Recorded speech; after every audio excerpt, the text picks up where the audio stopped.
अनुसूचित जाति, एससी और अनुसूचित जनजाति के उपयोजना का जो सब प्लान बजट को जो डाइवर्ट किया जाता है, उसका जो डाइवर्जन होता है, उसको रोकने के लिए और उसको कानूनी जो है वो दर्जा देने के लिए मैं यहाँ से आपसे मांग करना चाहती हूँ। सन्मान्य सभापति महोदय, मुझे आपसे कहना है कि भारतीय संविधान ने जो है वो अनुसूचित जाति और अनुसूचित जनजातियों के लिए प्रावधान किया है और उनको सुरक्षित किया है कि उनके लिए जो जनगणना है उसके अनुसार जो है उसको सब जो है वो फंड मिलना चाहिए और जो है उनके लिए जो है वो सब प्लान बनना चाहिए। दुर्भाग्यवश मैंने ऐसा देखा है सन्माननीय अध्यक्ष महोदय कि जो ये सब प्लान होता है जो अनुसूचित जाति और जनजाति के लिए बना होता है, वो मैंने सरकार में देखा है कि वो डाइवर्जन किया जाता है। कभी जल संधारण के लिए किया जाता है, कभी रास्ते के लिए किया जाता है।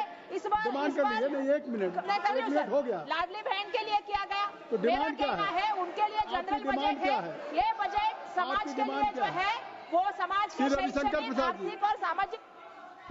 माननीय सदस्य ने जो विषय उठाया है, मैं पूरी सहमति करता हूं। राणा सांगा भारत की विरासत है, उनका त्याग, उनका बलिदान हम सबों को गर्व देता है। वो हमारे देश की प्रेरणा है और उनके बारे में इतनी हल्की बात की गई, ये बहुत हम भत्सना करते हैं। धन्यवाद। देश के महान प्रतीकों, चाहे वो शिवाजी हो, चाहे वो राणा सांगा हो, उनका अपमान नहीं सहेगा हिंदुस्तान, ये हम कहना चाहते हैं।